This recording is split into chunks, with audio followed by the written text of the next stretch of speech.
പള്ളിയിലേക്ക് ചവിട്ടടി അധികരിപ്പിക്കുക.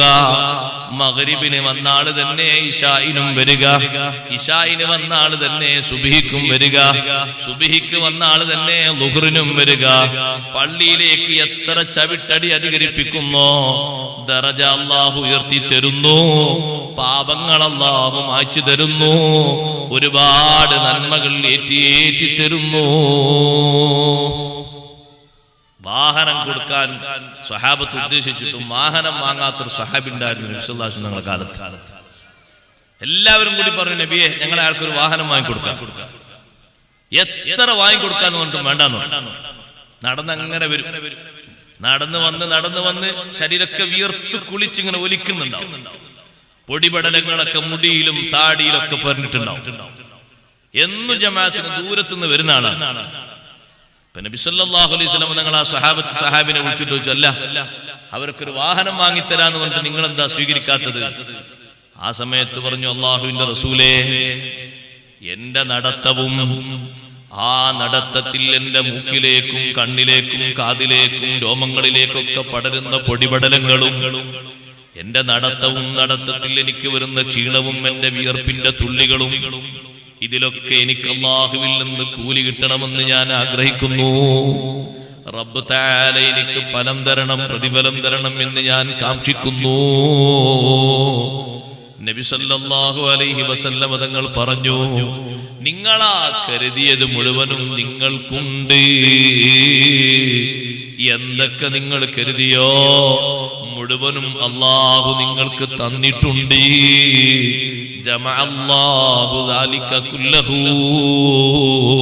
മുഴുവനും അല്ലാഹു നിങ്ങൾക്ക് ഒരുമിച്ച് കൂട്ടി തന്നിട്ടുണ്ട്. നന്മയുടെ വഴിയിൽ നടക്കുമ്പോ നടത്തം രേഖപ്പെടുത്തപ്പെടും.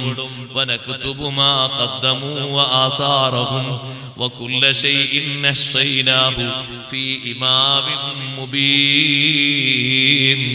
ഇതുകൊണ്ടാണല്ലോ ജുമുഅക്ക് വരുന്ന ആളും ജമാഅത്തിന് വരുന്ന ആളും പെരുന്നാളിന് വരുന്ന ആളും കഴിവുകേടൊന്നും ഇല്ലെങ്കിൽ നടന്നു വരലാണ് ഉത്തമം. വെള്ളിയാഴ്ച പള്ളിയിലേക്ക് വരുമ്പോൾ അതിന് പ്രത്യേകതയുണ്ട്, നടത്തത്തിന് കൂടുതൽ പ്രത്യേകതയുണ്ട്. അതുപോലെ തന്നെ പെരുന്നാളിനും നടന്നു വരലാണ് അഫ്ളല്. ഹബീബ് സല്ലല്ലാഹു അലൈഹി വസല്ലം തങ്ങൾ നടന്നു വന്നിട്ടുണ്ട്. രണ്ട് വഴികൾ സ്വീകരിച്ചിട്ടുണ്ട്. നന്മകൾ അതുമൂലം പെരുപ്പിക്കാൻ കൂടിയാണ്. പള്ളിയുടെ അടുത്തേക്ക് താമസം മാറ്റാൻ ഉദ്ദേശിച്ച ബനൂ സലമ ഗോത്രക്കാരോട് നബി സല്ലല്ലാഹു അലൈഹി വസല്ലം പറഞ്ഞു, ബനൂ സലമ ഗോത്രക്കാരെ, നിങ്ങൾ വീട് വിട്ടിട്ട് ഇങ്ങോട്ട് വരാൻ ഉദ്ദേശിക്കുന്നു എന്ന് കേട്ടല്ലോ. അതേ നബിയെ, വീട് വിട്ടിട്ട് മദീനത്തെ പള്ളിയുടെ അടുത്ത് വന്ന് താമസിക്കാനാണ്. എന്നാ പിന്നെ ഒറ്റ ജമാഅത്തും പോകൂലല്ലോ, എല്ലാ പരിപാടികളും കൃത്യമായി ഞങ്ങൾക്ക് കിട്ടുമല്ലോ, ഒരു ഇൽമിന്റെ സദസ്സും ഞങ്ങൾക്ക് നഷ്ടപ്പെടൂലല്ലോ, ഒരു പ്രാർത്ഥനയും ഞങ്ങൾക്ക് ഒഴിവാകൂലല്ലോ.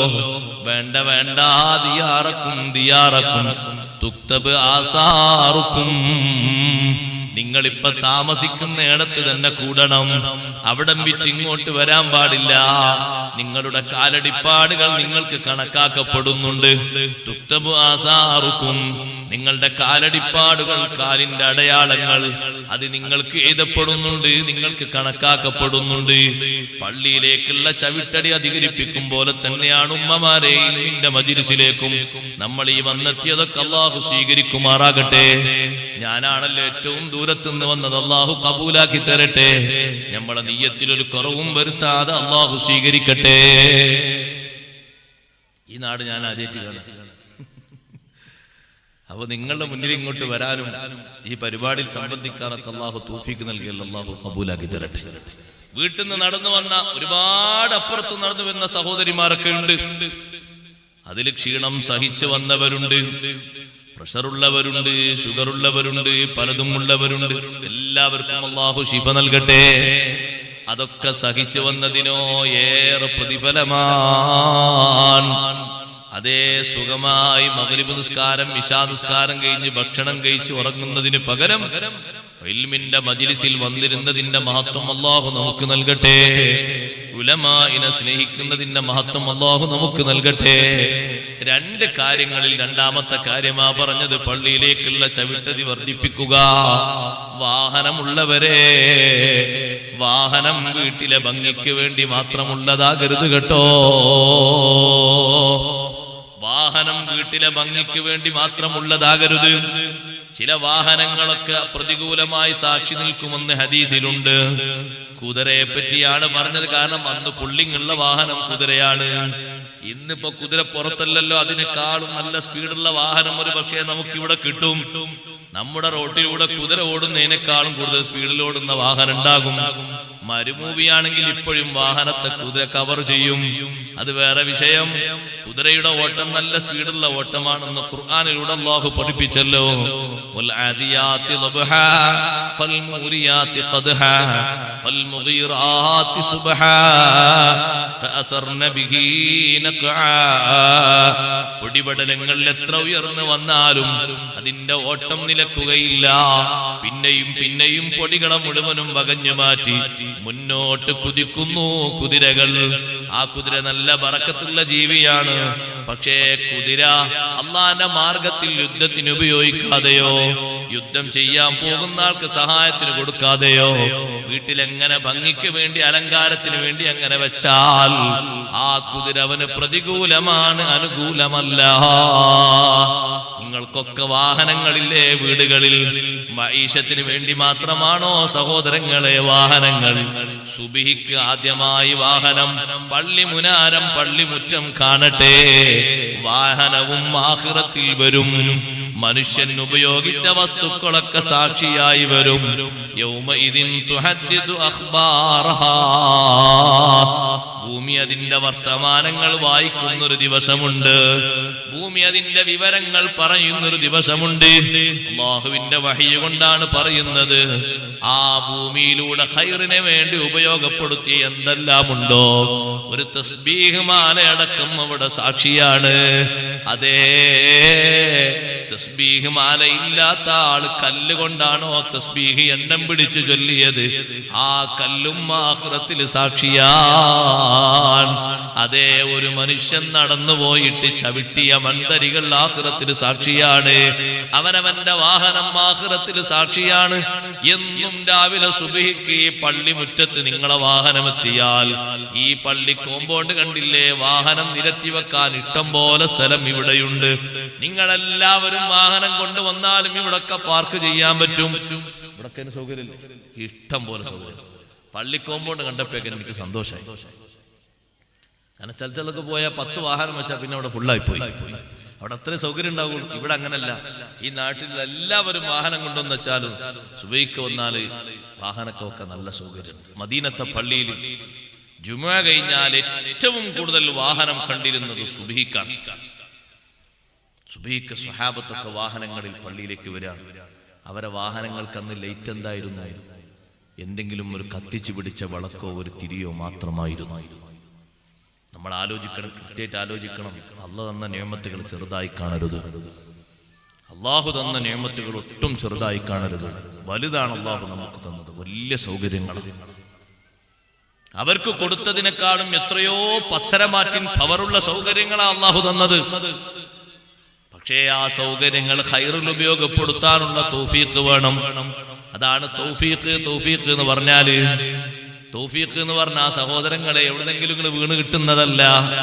തൗഫീഖ് എന്ന് പറഞ്ഞാല് ഒരു മനുഷ്യൻ അല്ലാഹു തആല കൊടുത്ത കാരണങ്ങൾ, സമ്പത്താകട്ടെ, ആരോഗ്യമാകട്ടെ, സന്താനങ്ങളാകട്ടെ, ഇൽമാകട്ടെ, നന്മയിൽ അത് ചെലവഴിക്കാനുള്ള അവസരം സൃഷ്ടിക്കുക.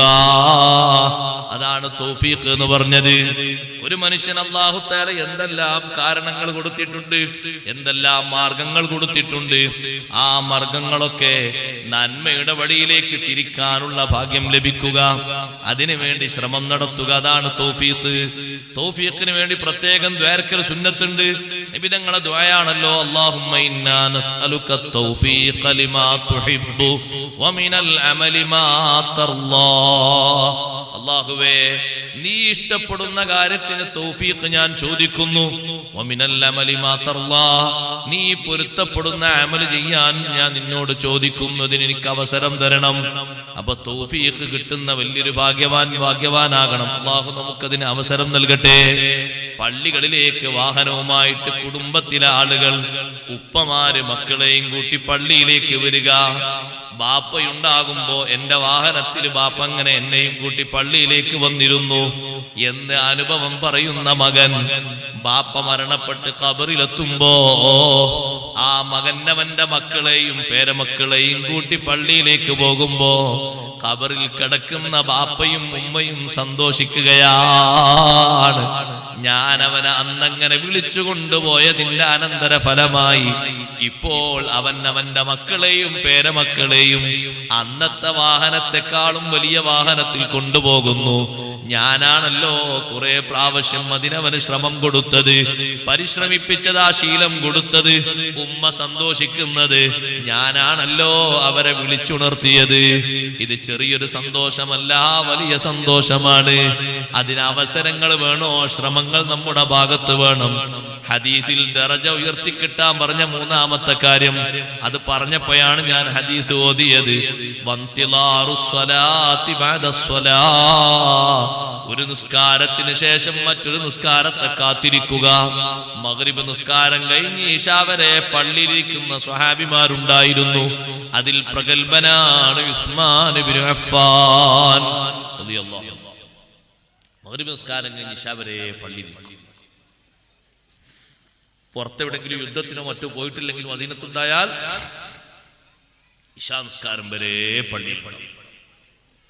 എന്താണ് ആ സമയം പണി? ചൊല്ലാനുള്ള സൂറത്തുകൾ, ഓതാനുള്ള സൂറത്തുകൾ, ചൊല്ലാനുള്ള ദിക്റുകൾ ഇതൊക്കെ പതിവാക്കുക. ബഹുമാനപ്പെട്ട നൂറുൽ ഉലമ അങ്ങനെയായിരുന്നു.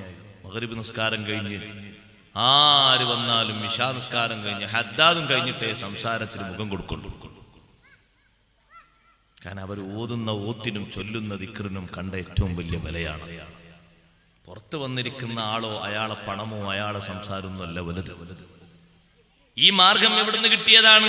മഹത്തുക്കളെ മാർഗം അങ്ങനെയായിരുന്നു. ഷെയ്ഖ് അബ്ദുൽ ഖാദിർ ജീലാനി ഖദ്ദസല്ലാഹു സിർറഹുൽ അസീസ് നലവേറും മീശാത്തോ ലുദോരുവാലേ നൽഫദീറ്റാണ്ടോളം സുബ്ഹ് തൊഴുതോവർ. സുബ്ഹി നിസ്കാരം ഇശാ നിസ്കരിച്ച് അതേ വുളു കൊണ്ട് നിർവഹിച്ച ഒരുപാട് മഹത്തുക്കളുണ്ട്.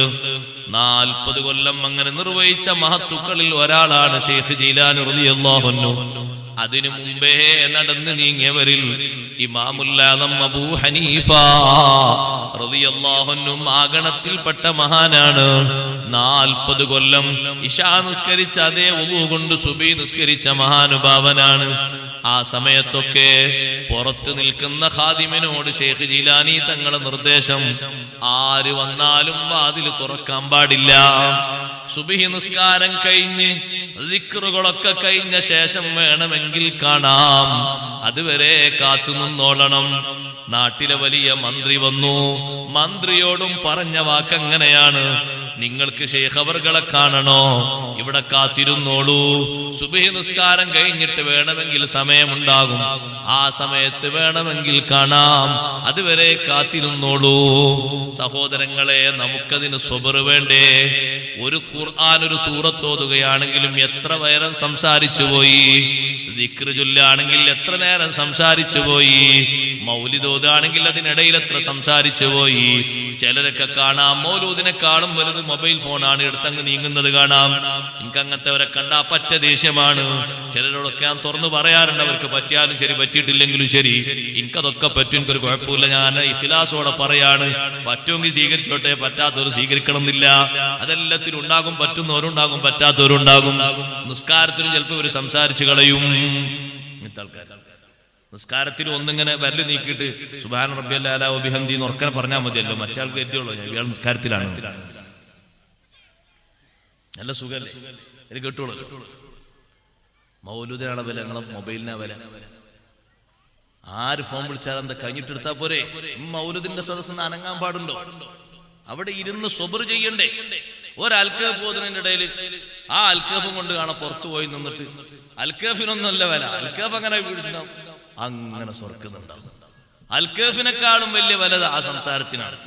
അവിടെ അസ്മ ചെയ്യണം, അൽക്കഫ് ഓതിയതിനു ശേഷമേ ഇനി സംസാരമുള്ളൂ. കാരണം ഖുർആനാ ഓതുന്നത്, അതിനിടയിൽ അജ്നബിയായ കലാം. ഉമ്മമാരെ, അതാണ് ഖുർആനോത്ത് അല്ലാഹു തആല കാര്യമായി പരിഗണിക്കാത്തത്. ഖുർആൻ ഓതുന്നതിനിടയിൽ സഹോദരിമാർ, ഇവിടുത്തെ സഹോദരിമാർ എനിക്കറിയില്ല കേട്ടോ, കാരണം ഞാൻ ഖുർആൻ ഓതുന്നത് കേട്ടില്ല. ഞങ്ങളുടെ നാട്ടിലൊക്കെ അങ്ങനെ, ഇവിടുത്തെ ഹാലും എനിക്കറിയില്ല. ഖുർആൻ മഗ്‌രിബിന് ശേഷം തുറന്നു വെച്ചാൽ അതിനിടയിൽ അടുക്കളയിലെ കാര്യമൊക്കെ അതിനിടയിൽ ഇങ്ങനെ പറയും, ഈ പുട്ടിന് തേങ്ങടും പോലെ. ഇടക്കിടക്ക് ഒരു 2-3 ആയത്ത് ഓതിയാൽ പിന്നെ പറയും അത് നോക്കുന്നു പറയും, പിന്നെ കുറച്ച് ഞാൻ ഇത് നോക്കുന്നു പറയും, പിന്നെ കുറച്ച് ഞാൻ മറ്റേ നോക്കുന്നു പറയും. പിന്നെ ഈ തുറന്നു വെച്ച കിതാബ് അല്ലാഹു തആലാന്റെ കലാമിന് എന്തൊരു ബഹുമാനാണ്. ഓതിത്തീരുന്നത് വരെ ഇടയിൽ സംസാരിക്കരുത്. കേൾക്കുമ്പോൾ പോലും സംസാരിക്കാൻ പറ്റാത്തതല്ലേ ഖുർആൻ. വൈദാ ഖുരിഅൽ ഖുർആനു ഫസ്തമിഊ ലഹു വഅൻസിതു ലഅല്ലകും തുർഹമൂൻ.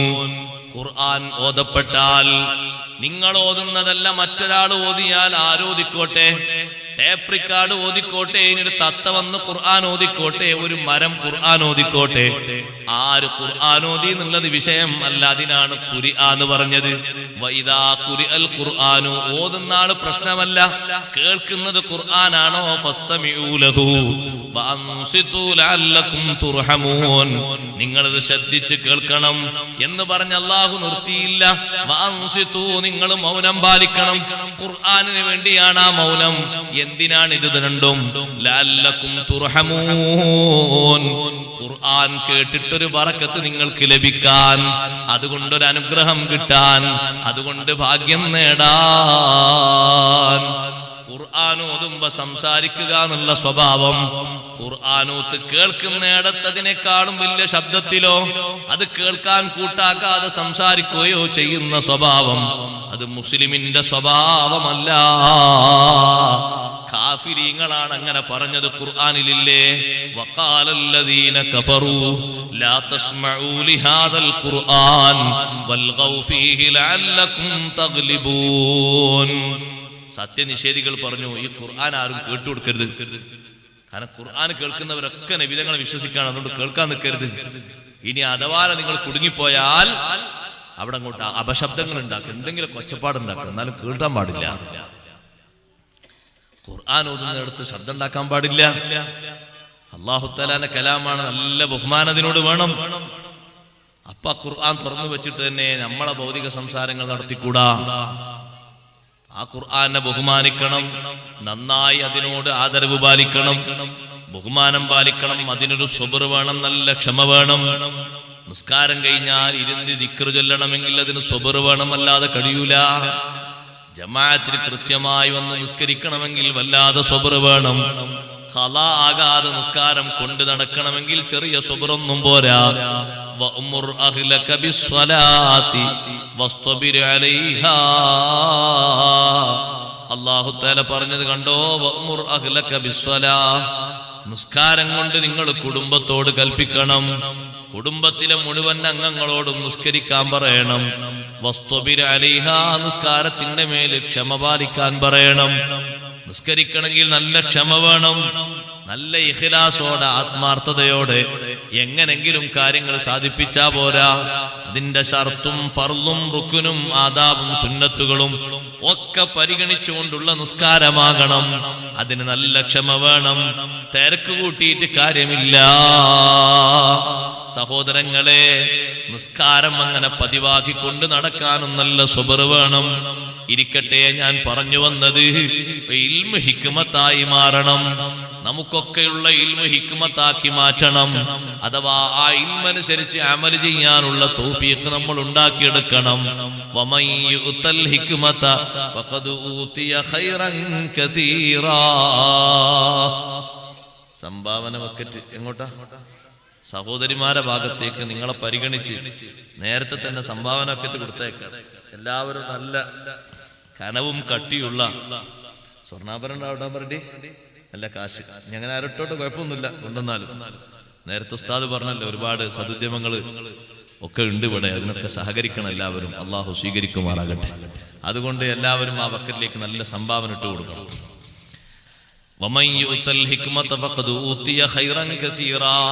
ആർക്കാണോ ഹിക്മത്ത് നൽകപ്പെടുന്നവൻ അവന് ധാരാളം നന്മ നൽകപ്പെട്ടു. ദുന്യാവിലും നന്മ നൽകപ്പെട്ടു, ആഖിറത്തിലും നന്മ നൽകപ്പെട്ടു. ഹിക്മത്തുണ്ടോ ഒരുപാട് ഖൈർ കിട്ടും. ആഫിയത്ത് മാത്രമല്ല, സിഹത്ത് മാത്രമല്ല, അവനവൻ ഉദ്ദേശിച്ച കാര്യങ്ങളൊക്കെ അല്ലാഹു തആല സാധിപ്പിച്ചു കൊടുക്കുകയാണ്. എന്താണോ ഒരാൾ ഉദ്ദേശിക്കുന്നത്, കാരണം ഇൽമനുസരിച്ച് അമല് ചെയ്തപ്പോ മനസ്സും ശരീരവും മൊത്തം പ്രകാശപൂരിതമായി. പിന്നെ ആ മനുഷ്യൻ എന്ത് ചോദിക്കുന്നോ ചോദിക്കുന്ന കാര്യങ്ങൾ അള്ളാഹു എളുപ്പത്തിൽ സാധിപ്പിച്ചു കൊടുക്കുകയാണ്. സഹോദരങ്ങളെ, അതല്ലേ മഹാന്മാർക്കുള്ള വലിയ മഹത്വം. അവര് ഇൽമനുസരിച്ച് അമല് ചെയ്യാൻ എപ്പോഴും മുൻപന്തിയിലാണ്. അദ്ദേഹേ ആ അമലുള്ളത് കൊണ്ട് തന്നെ അവർക്ക് നിറഞ്ഞ പ്രകാശമാണ്. അള്ളാഹു കൊടുത്ത ആഫിയത്തും ചെറുതല്ല, വലിയ ആഫിയത്താണ്. അല്ലാഹു തആല അവർക്ക് കൊടുത്ത സ്നേഹവും ചെറുതല്ല, വലിയ സ്നേഹമാണ്. അത്തരത്തിലുള്ള മഹത്തുക്കളെ നമ്മൾ കണ്ടുപഠിക്കേണ്ടതുണ്ട്. ആ മഹാന്മാർക്ക് വലിയ മഹത്വം അല്ലാഹു തആല കൊടുത്തിട്ടുണ്ട്. അത്തരക്കാരായ മഹത്തുക്കളെ പറ്റി അല്ലാഹു പറഞ്ഞില്ലേ, ഇന്നല്ലദീന ഖാലൂ റബ്ബുനല്ലാഹു സുമ്മസ്തഖാമൂ, ഇന്നല്ലദീന ഖാലൂ റബ്ബുനല്ലാഹ്, ഞങ്ങളുടെ റബ്ബ് അല്ലാഹുവാണ് എന്ന വിശ്വാസം പ്രഖ്യാപിച്ച ആളുകൾ. ഒരു വിശ്വാസമാണ്. ആ വിശ്വാസം ഏറ്റു പറഞ്ഞു, അത് പ്രഖ്യാപിച്ചു, അത് വിളിച്ചു പറഞ്ഞു, മനസ്സുകൊണ്ട് ഉറപ്പിച്ച് വിളിച്ചു പറഞ്ഞു. പറയണം എന്നുണ്ടല്ലോ, തീർത്തും മനസ്സിലുണ്ടായാൽ മാത്രം പോരാ, നാവ് കൊണ്ട് പറയേണ്ടതുണ്ട്. ഷഹാദത്ത് കലിമയുടെ അർത്ഥവും വിഷയങ്ങളൊക്കെ മനസ്സിൽ രൂപപ്പെടുത്തിയാ പോരാ, നാവ് കൊണ്ടത് പറയണം. അപ്പോഴേ വിജയം ലഭിക്കുകയുള്ളൂ. അതാണ് ഇന്നല്ലദീന ഖാലൂ റബ്ബുനല്ലാഹ്. അത് വിശ്വാസം രേഖപ്പെടുത്തുകയാണ്. ഖുർആൻ എല്ലായിടത്തും അത് പറഞ്ഞിട്ടുണ്ട്. ഖദ് അഫ്ലഹ മൻ തസക്കാ വദക്കറ ഇസ്മ റബ്ബിഹി ഫസല്ലാ എന്ന ആയത്തിനൊരു തഫ്സീർ കാണാം. ഖദ് അഫ്ലഹ മൻ തസക്കാ, മനസ്സ് യഥാർത്ഥ വിശ്വാസം കൊണ്ട് സംസ്കരിച്ചവൻ അവൻ വിജയിച്ചു എന്ന് പറഞ്ഞാൽ മനസ്സിൽ ആ വിശ്വാസമുണ്ട്. മനസ്സിലുണ്ടായാൽ മാത്രം പോരാ, വദക്കറ ഇസ്മ റബ്ബിഹി, അത് നാവ് കൊണ്ട് അവൻ ഏറ്റു പറയുകയും ചെയ്തു, അവൻ വിജയിച്ചു. മനസ്സിലുണ്ടായാ പോരെ ഉസ്താദേ, മനസ്സിലുണ്ടായാ മാത്രം പോരാ. മനസ്സിലുണ്ടായിരുന്ന ആളല്ലേ അബൂ ത്വാലിബ്. മനസ്സിൽ നല്ല വിശ്വാസം ഉണ്ടായിരുന്നു, നാവ് കൊണ്ടതൊന്നും പറഞ്ഞില്ലല്ലോ. അവസാന ഘട്ടത്തിലും ഹബീബ് സല്ലല്ലാഹു അലൈഹി വസല്ലം പോയി അബൂ ത്വാലിബിനോട് പറഞ്ഞു, യാ അമ്മി ഖുൽ ലാ ഇലാഹ ഇല്ലല്ലാഹ്. മരിക്കുന്നതിന്റെ മിനിറ്റുകൾക്ക് മുമ്പ് അബൂ ത്വാലിബിനോട് പറഞ്ഞു. നബി തങ്ങളെ അങ്ങേയറ്റം സ്നേഹിച്ച ആളാണ് അബൂ ത്വാലിബ്. ഒരുപാട് കാലം സംരക്ഷണം കൊടുക്കാൻ ഭാഗ്യം കിട്ടിയ ആളാണ്. 8-ാമത്തെ വയസ്സു മുതൽ തങ്ങളെ വിവാഹം കഴിക്കുന്ന 25-ാമത്തെ വയസ്സിലും, അതുപോലെ തന്നെ അവിടുന്ന് അങ്ങോട്ട് നീണ്ട 25 വർഷം ഒരുപാട് പ്രബോധന മേഖലകളിൽ വളരെയധികം പരീക്ഷണങ്ങൾ നേരിട്ട ഘട്ടത്തിലും വലിയ താങ്ങും തണലുമായി നിന്ന ആളാണ് അബൂ ത്വാലിബ്. ആ അബൂ ത്വാലിബിൽ നിന്ന് നബി സല്ലല്ലാഹു അലൈഹി വസല്ലം ഏറ്റവും ആഗ്രഹിച്ചത് അബൂ ത്വാലിബിന്റെ ഭൂസ്വത്തല്ല, അബൂ ത്വാലിബിന്റെ തറവാടല്ല, അബൂ ത്വാലിബിന്റെ സപ്പോർട്ടല്ല, അബൂ ത്വാലിബിന്റെ ഈമാനാണ്. അതുകൊണ്ട് യാ അമ്മി ഖുൽ ലാ ഇലാഹ ഇല്ലല്ലാഹ്, എന്റെ മൂത്താപ്പ, എന്റെ ബാപ്പയുടെ ജേഷ്ഠ സഹോദരാ, നിങ്ങളൊന്ന് ലാ ഇലാഹ ഇല്ലല്ലാഹ് ചൊല്ലൂ. കലിമത്തൻ നുഹാജ്ജു ലക ബിഹാ ഇൻദല്ലാഹ്, നാളെ അല്ലാഹുവിങ്കൽ നിങ്ങൾക്ക് വേണ്ടി ഞാൻ അതുകൊണ്ട് സാക്ഷി പറയും. നിങ്ങളൊന്ന് ലാ ഇലാഹ ഇല്ലല്ലാഹ് ചൊല്ലൂ. നബി സല്ലല്ലാഹു അലൈഹി വസല്ലം അത് പറഞ്ഞു തീരുമ്പോഴേക്ക് അപ്പുറത്തുകൂടെ അബൂജഹലും കൂട്ടരും വന്നു. അബൂജഹലും കൂട്ടരും വന്നപ്പോ അവർ കേൾക്കുന്ന ഇതാണ്. നബി തങ്ങൾ പറയാണ്, യാ അമ്മി ഖുൽ ലാ ഇലാഹ ഇല്ലല്ലാഹ്. മുത്താപ്പ അങ്ങളൊന്ന് ലാ ഇലാഹ ഇല്ലല്ലാഹ് ചൊല്ലി. എന്നാ അള്ളാഹിന്റെ അടുത്ത് എനിക്ക് പറയാലോ, ലാ ഇലാഹ ഇല്ലല്ലാഹ് ഞാൻ കേട്ടിട്ടുണ്ട്, പഠിച്ചോനെ ഈമാൻ പ്രഖ്യാപിക്കുന്നത് കേട്ടിട്ടുണ്ട്. ഈമാന് മനസ്സിലുണ്ട് എന്ന് അബൂ ത്വാലിബ് വേറെയും പറഞ്ഞിട്ടുണ്ട്. അബൂ ത്വാലിബിന് ഇതാണ് ശരി എന്നുള്ളത് ഉറപ്പുണ്ട് എന്ന് അബൂ ത്വാലിബ് തന്നെ പറഞ്ഞിട്ടുണ്ട്. വലഖദ് അലിംതു ബിഅന്ന ദീന മുഹമ്മദി മിൻ ഖൈരി അദിയാനിൽ ബരിയതി ദീനാ ലൗലൽ മലാമത്തു ഔ മഖാഫു മസബ്ബതി ലവജത്തനി സംഹം ബിദാക മുബീനാ. വലഖദ് അലിംതു, ഞാൻ ഉറപ്പിച്ചു പറയുന്നു, ബിഅന്ന ദീന മുഹമ്മദിൻ, മുഹമ്മദ് നബി സല്ലല്ലാഹു അലൈഹി വസല്ലം തങ്ങളുടെ ദീന്, മിൻ ഖൈരി അദിയാനിൽ ബരിയത്തി ദീനാ, സൃഷ്ടികൾ ഉൾക്കൊള്ളുന്ന ദീനിൽ ഏറ്റവും ഉത്തമമായ ദീനാണ്.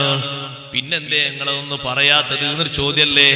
അതിനാണ് മറുപടി പറയുന്നത്, ലൗലൽ മലാമത്തു ഔ മഖാഫു മസബ്ബതി ലവജത്തനി സംഹം ബിദാക മുബീനാ. ജനങ്ങളിൽ നിന്ന് ആക്ഷേപം പേടിച്ചില്ലായിരുന്നെങ്കിൽ ജനങ്ങൾ കാരണവന്മാരെന്ത് പറയും? കൂടെ ജീവിച്ച കാരണവന്മാരുണ്ട്, അബൂജഹലുണ്ട്, ഉത്ബയുണ്ട്, ശൈബയുണ്ട്. ഇതൊക്കെ തർലിയത്തെല്ലാം പറ്റിയ പേരല്ല സഹോദരങ്ങളെ. എങ്ങനെ കുറെ ആളുകൾ മക്കത്തുണ്ട്, അന്നത്തെ കാരണവന്മാരും നേതാക്കളും. അവരൊക്കെ കുറ്റം പറയുമോന്നൊരു പേടി. ഔ മഖാഫു മസബ്ബതി, അവരൊക്കെ എന്നെ ചീത്ത പറയുമോ എന്നുള്ള പേടി. ഇതൊന്നും ഇല്ലെങ്കിൽ ലവജത്തനി സംഹം ബിദാക മുബീനാ, ഞാനത് തുറന്ന് വ്യക്തമായി തുറന്നു പറയുമായിരുന്നു. തുറന്നു പറഞ്ഞില്ല. അബൂജഹൽ ചോദിച്ചു, അല്ല നിങ്ങൾ ഈ അവസാന ഘട്ടത്തില് ലാ ഇലാഹ ഇല്ലല്ലാഹ് ചൊല്ലിയിട്ട് ഞങ്ങളെ കൂടെയുള്ള ഈ അവസ്ഥ എന്നൊക്കെ മാറിപ്പോയോ?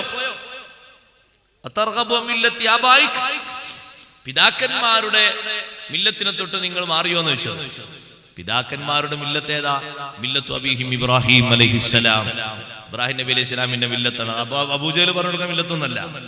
പക്ഷെ അബൂജഹൽ സോപ്പിങ്ങിന് വേണ്ടി അങ്ങനെ ചോദ്യം ചോദിച്ചാ, നിങ്ങളതിന് മാറിയോ? അബൂ ത്വാലിബ് പറഞ്ഞില്ലല്ലോ, ഞാൻ മാറിയിട്ട് ഞങ്ങളൊപ്പം തന്നെയാണ്. സഹോദരങ്ങളെ, അതുകൊണ്ടല്ലേ അബൂ ത്വാലിബ് നരകത്തിൽ കടക്കേണ്ടി വന്നത്? നരകത്തിലെ ഏറ്റവും ചെറിയ ശിക്ഷ അനുഭവിക്കുന്ന ആള് അബൂ ത്വാലിബ് അല്ലേ? ആ അബൂ ത്വാലിബിന്റെ മനസ്സിൽ ഈമാൻ ഉണ്ടായിരുന്നു പോരല്ലോ. നമ്മൾ മനസ്സിലും വിശ്വാസമുണ്ട്, നാവ് കൊണ്ടത് പറഞ്ഞിട്ടുണ്ട്. അത് അവസാനം വരെ അല്ലാഹ് സലാമത്താക്കി തരട്ടെ. ഒരൊറ്റ സെക്കൻഡിൽ നിന്ന് ഈമാനിൽ നിന്ന് പാറിപ്പോകുന്ന ദുഃഖകരമായ സാഹചര്യം തന്ന് അല്ലാഹു നമ്മളെ പരീക്ഷിക്കാതിരിക്കട്ടെ. ആഖിബത്ത് അല്ലാഹു നന്നാക്കി തരട്ടെ. മുഅ്മിനായ നിലക്ക് മരിക്കണമെന്നത് അല്ലാഹുവിന്റെ വസിയ്യത്താണ്. മുസ്ലിമായിട്ട് തന്നെ നിങ്ങൾ മരിക്കണമെന്ന് അല്ലാഹുവിന്റെ വസിയ്യത്താണ്. അതിൽ നിന്ന് മാറിപ്പോകാൻ പാടില്ല. പറഞ്ഞു വന്നത് ലാ ഇലാഹ ഇല്ലല്ലാഹ് നാവ് കൊണ്ട് പറയണം. ഈമാൻ ഈമാനായി പരിഗണിക്കണമെങ്കിൽ അബൂ ത്വാലിബ് അത് ചൊല്ലിയില്ല. നബി സല്ലല്ലാഹു അലൈഹി വസല്ലം ഏറെ ആഗ്രഹിച്ച വിഷയം അതായിരുന്നു. പക്ഷേ അബൂ ത്വാലിബ് അത് ചൊല്ലാത്തത് കൊണ്ട് നരകത്തിൽ പ്രവേശിക്കുകയും ആ നരകത്തിലെ ശിക്ഷ അനുഭവിക്കുകയും ചെയ്യും. കാലകാലമല്ല കേട്ടോ. അബൂ ത്വാലിബിന് നബി തങ്ങളെ റെക്കമെൻഡ് ഉണ്ട്. ഇമാം മുസ്ലിം തങ്ങൾ സ്വഹീഹിൽ റിപ്പോർട്ട് ചെയ്ത ഹദീസിൽ കാണാം, ലൗലാ കുന്തു അന ലകാന ഫിദ്ദർക്കിൽ അസ്ഫലി മിനന്നാർ, ഞാൻ ഇവിടെ ജീവിച്ചിട്ടില്ലായിരുന്നെങ്കിൽ അബൂ ത്വാലിബ് നരകത്തിന്റെ അടിത്തട്ടിലാകും. ലഅല്ലഹു തൻഫഉഹു ശഫാഅതിഹി, എന്റെ റെക്കമെൻഡ് അബൂ ത്വാലിബിന് ഉപകാരപ്പെട്ടേക്കും. അബൂ ത്വാലിബിന് നബി തങ്ങൾ ശഫാഅത്ത് ചെയ്യും. അബൂ ത്വാലിബ് നബി തങ്ങളോടുള്ള ഒരു പ്രത്യേക കണക്ഷൻ കൊണ്ട് രക്ഷപ്പെടുകയും ചെയ്യും എന്നാണല്ലോ നജാത്തു അബീ ത്വാലിബ് എന്ന ഗ്രന്ഥത്തിൽ ഇമാം ജലാലുദ്ദീൻ സുയൂത്തി റഹ്മത്തുള്ളാഹി അലൈഹി തങ്ങളടക്കമുള്ള മഹാന്മാർ രേഖപ്പെടുത്തിയത്. പറയും ധാരാളം മഹാന്മാർ ആ വിഷയത്തിൽ കിതാബ് രചിച്ചിട്ടുണ്ട്. ഞാൻ പറഞ്ഞു വന്നത്, ഈമാൻ പ്രഖ്യാപിച്ച് സുമ്മസ്തഖാമു, മഹത്തുക്കൾ ഇസ്തിഖാമത്തിലായി ജീവിച്ചു. വിശാലമായി പറയേണ്ട ഒരു വാക്കാണ് ഇസ്തിഖാമത്ത് എന്നുള്ളത്. ഞാൻ ചുരുക്കി പറയട്ടെ, 1-2 ദിവസങ്ങൾ പറഞ്ഞാൽ തീരുന്ന വിഷയമല്ല ഇസ്തിഖാമ എന്നുള്ളത്. സുമ്മസ്തഖാമു, പിന്നെ അവർ നേരെ ചൊവ്വേ ജീവിച്ചു. അഥവാ ഫർളും സുന്നത്തും ഒക്കെ കണിശമായി പരിഗണിച്ചവർ ജീവിച്ചു. ഇസ്തിഖാമത്ത് എന്ന വാക്കിന് ഇമാം നവവി റഹ്മത്തുള്ളാഹി അലൈഹി കൊടുത്ത അർത്ഥം ലുസൂമുത് ത്വാഅതി ഫീ ജമീഇൽ ഉമൂർ, എല്ലാ കാര്യങ്ങളിലും എല്ലാ വിഷയങ്ങളിലും ആരാധനയെ നിർബന്ധമാക്കിയിട്ട് വ്യക്തമാക്കിയിട്ടുള്ള ജീവിതം, അള്ളാഹു എന്താണോ അവിടെ പറഞ്ഞത് ആ വിഷയം പരിഗണിച്ചുകൊണ്ടുള്ള ജീവിതം, അതാണ് യഥാർത്ഥത്തിലുള്ള ഇസ്തിഖാമ. ഒഴിവാക്കാൻ പറഞ്ഞത് ഒഴിവാക്കിയും ചെയ്യാൻ പറഞ്ഞത് നിർവഹിച്ചും കൊണ്ടുള്ള ഇസ്തിഖാമത്ത് അള്ളാഹു നമുക്കത് നൽകുമാറാകട്ടെ. അത് മഹത്തുക്കൾക്കുള്ള വലിയൊരു വിഷയമാണ്. അവരതിൽ അടിയുറച്ചു നിന്നു, ശരിയായ മാർഗം പ്രഖ്യാപിച്ചു, വിശ്വസിച്ചു എന്ന് മാത്രമല്ല, പിന്നതിൽ നിന്ന് തെറ്റാതെ ജീവിച്ചു. ഇത് തന്നെയാണ് നമ്മൾ അള്ളാഹുവിനോട് ചോദിക്കുന്നത്, ഇഹ്ദിനസ് സിറാത്തുൽ മുസ്തഖീം. അവിടെയും കണ്ടില്ലേ നിങ്ങൾ, മുസ്തഖീമായ മാർഗം. തെറ്റിപ്പോകാൻ പാടില്ല, ഒരു വിഷയത്തിലും സംശയിച്ചു പോകാൻ പാടില്ല, കുറവുണ്ടാകാൻ പാടില്ല. ഫർളും സുന്നത്തുമായ അമലുകൾ ചെയ്യുന്നതിൽ തീവ്രമായി പരിഗണിക്കേണ്ടത് തീവ്രമായി പരിഗണിച്ചു തന്നെ. അതേ, ഓരോ ഘട്ടങ്ങളിലും പരിഗണിക്കേണ്ടത് പരിഗണിച്ചു തന്നെ. മുന്നോട്ട് നിന്നുള്ളൊരു ജീവിതം കാർക്കശ്യം പരിഗണിക്കേണ്ടത് ലാഘവത്തോടെ കാണൂല. കാർക്കശ്യമായി തന്നെ പെരുമാറിയിട്ട് മുന്നോട്ട് പോകുന്ന സന്ദർഭം ലാഘവത്തോടെ വിടേണ്ടത് അങ്ങനെയും വിടുകയും ചെയ്യും. അങ്ങനെ ഇസ്തിഖാമത്തിലായി ജീവിക്കുന്ന മഹാന്മാർ തതനസ്സലു അലൈഹിമുൽ മലായിക, അവരുടെ അടുത്തേക്ക് മലക്കുകൾ ഇറങ്ങി വരും. എപ്പോഴാണ് മലക്കുകൾ ഇറങ്ങി വരിക? ഇമാം അബൂ സഊദ് റഹ്മത്തുള്ളാഹി അലൈഹി പറഞ്ഞു, മലക്കുകൾ ജീവിതകാലത്ത് വരും. മലക്കുകൾ ജീവിതകാലത്ത് വരും. മലക്കുകൾ മൗത്തിന്റെ നേരത്ത് വരും. മലക്കുകൾ ഖബറിൽ വരും. ഖബറിൽ നിന്ന് എഴുന്നേൽക്കുന്ന സന്ദർഭത്തിൽ വരും. ആഖിറത്തിൽ വരും. എല്ലാ ഘട്ടങ്ങളിലും മലക്കുകൾ വരും. എന്തിനാ മലക്കുകൾ വരുന്നത്? അവർക്ക് നല്ല ഫലം കൊടുക്കാനാണ്. അല്ലാ തഖാഫൂ വലാ തഹ്സനൂ, നിങ്ങൾ ഒന്നുകൊണ്ടും പേടിക്കേണ്ടതില്ല. കഴിഞ്ഞു പോയ കാലത്തെ സംബന്ധിച്ച് ചിന്തിച്ച് നിങ്ങൾക്കൊരു ദുഃഖവും വേണ്ട. ഭാവിയെ സംബന്ധിച്ച് നിങ്ങൾക്കൊരു ഭീതിയും വേണ്ട. അല്ലാ തഖാഫൂ, ഒരു പേടിയും നിങ്ങൾക്ക് വേണ്ട. ഇനി ഭാവിയെ സംബന്ധിച്ച് ഇനി എന്താകും എന്നൊരു വ്യാകുലത വേണ്ട. കഴിഞ്ഞ കാലങ്ങൾ ആലോചിച്ചു കൊണ്ടൊരു ദുഃഖവും വേണ്ട. വബശിറൂ ബിൽ ജന്നത്തില്ലതീ കുൻതും തുഅദൂൻ, നിങ്ങളോട് വാഗ്ദാനം ചെയ്യപ്പെട്ട സ്വർഗം കൊണ്ട് നിങ്ങൾ സന്തോഷിക്കൂ. ഇത് മഹത്തുക്കളോട് മഹാന്മാര് വന്ന് പറയുന്നത് എല്ലാ ഘട്ടങ്ങളിലും ഉണ്ട്. മരിക്കുന്ന നേരത്ത് പ്രത്യേകിച്ചും ഉണ്ട്. ഒരു സന്ദർഭത്തിൽ മാത്രമാക്കേണ്ടതില്ല. പരീക്ഷണ ഘട്ടത്തിലും ഈമാൻ പോകാതെ ഉറച്ചു നിൽക്കണം മുഅ്മിനീങ്ങളെ. അല്ലാഹു തൗഫീഖ് നൽകട്ടെ. വിവിധ പരീക്ഷണങ്ങൾ വരും. മഹത്തുക്കൾ അതൊക്കെ തരണം ചെയ്തതാണ്. അവരൊക്കെ നല്ലോണം ക്ഷമിച്ചതാണ്. നിങ്ങൾ നോക്ക്, ആക്ഷേപങ്ങളും പരിഹാസങ്ങളും പരീക്ഷണങ്ങളും തരണം ചെയ്ത മഹാന്മാരാണ് നമ്മൾ ഇവിടെ അനുസ്മരിക്കുന്നത്. അവരെ 90 കൊല്ലവും അല്ലെങ്കിൽ അതിലധികവുമുള്ള ജീവിതത്തിൽ ഒരുപാട് പ്രയാസഘട്ടങ്ങൾ വന്നിട്ടുണ്ട്. പതറിപ്പോയ നിമിഷമുണ്ടായിട്ടില്ല. നല്ല ഉറപ്പോടെ അവർ കരുത്തോടെ ഉറച്ചു നിന്നിട്ടുണ്ട്. വിശുദ്ധ ഇസ്ലാമിന് നേരെ വെല്ലുവിളി വന്ന സന്ദർഭത്തിലും ഒരിഞ്ച് പിറകോട്ട് നില്ലാതെ ഉറച്ച കാലോടെ, ഉറച്ച വാക്കോടെ, ഉറച്ച വിശ്വാസത്തോടെ, ഉറച്ച ധൈര്യത്തോടെ മുന്നോട്ട് നീങ്ങിയിട്ടുണ്ട്. പരീക്ഷണ ഘട്ടത്തിൽ പതറിപ്പോകരുത്. എന്നാൽ സന്തോഷിപ്പിക്കാൻ മലക്കുകൾ വരും.